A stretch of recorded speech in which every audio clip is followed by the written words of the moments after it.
Imagine yourself in the scorching deserts of 524 BC. The air shimmers with heat, the vast dunes stretch endlessly, and the wind whispers secrets that no mortal can fully grasp. This is the setting for one of ancient history's most enduring mysteries, a tale of ambition, defiance, and complete obliteration. Cambyses II, the King of Persia, son of Cyrus the Great, is a man of singular purpose. The Persian Empire, under his rule, is one of the largest the world has ever known, stretching from the Indus Valley in the east to Egypt in the west. But Cambyses wants more than land. He wants dominion over the divine. His target? The Oracle of Ammon, situated deep within the Siwa Oasis in Egypt. The oracle, dedicated to the god Amun, whom the Greeks would come to associate with Zeus, is legendary for its prophecies. Cambyses sees it not as a sacred sanctuary, but as a threat. To him, the worship of Amun represents resistance to Persian rule, a symbol of Egypt's religious and cultural sovereignty. And so, in an act of hubris that will haunt historians for millennia, Cambyses orders an army of 50,000 men to march into the vast and unforgiving desert.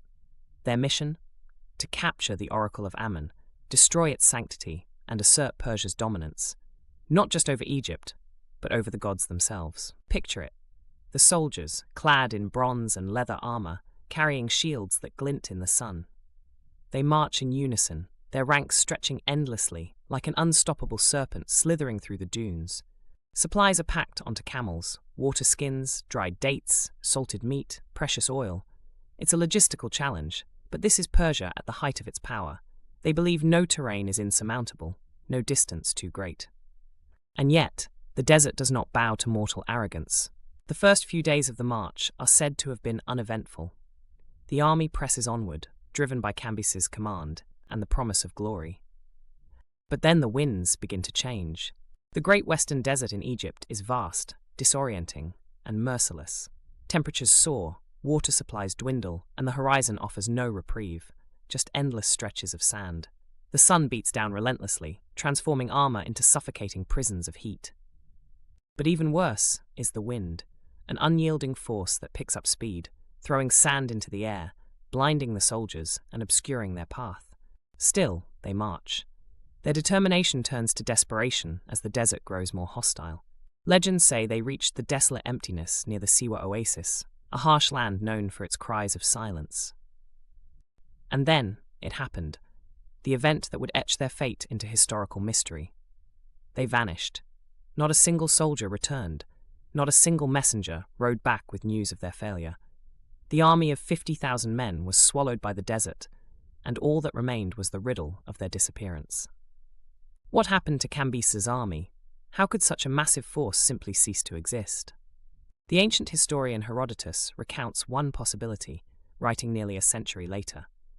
According to him, the army encountered a violent sandstorm, one so massive, so all-consuming, that it buried the soldiers alive beneath mountains of sand.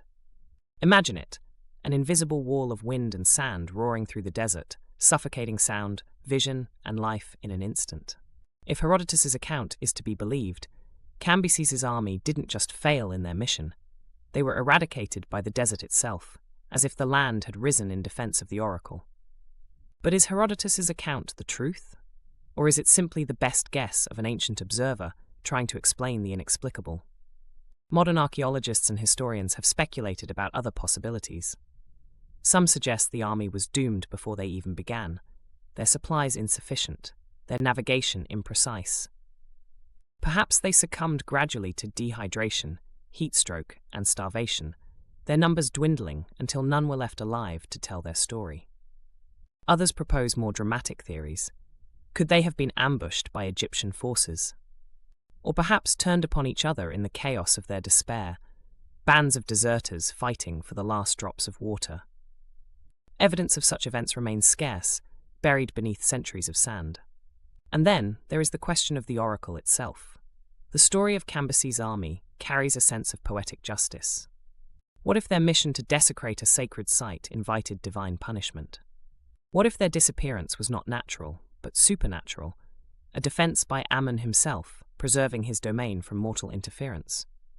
In 2009, nearly 2,500 years after their disappearance, a team of Italian archaeologists claimed to have discovered remnants of Cambyses' army in the desert. Human bones, weapon fragments, and Persian artifacts scattered beneath the sand. Could this be the answer we've sought for centuries? Yet even with these possible findings, much remains uncertain. Today, the story of Cambyses II and his ill-fated army remains one of history's great enigmas. It's a tale that reminds us of the fragility of human ambition in the face of nature's vast and unyielding power. Whether they were destroyed by sand, heat, or divine wrath, one fact stands clear: the desert is not a place to challenge lightly, and the gods, if they exist, do not take kindly to hubris. So when you look across the dunes of the Great Western Desert, spare a thought for the soldiers of Cambyses II. Their ambition drove them into the unknown, but the desert swallowed their names, their stories, and their legacy, leaving behind only whispers on the wind.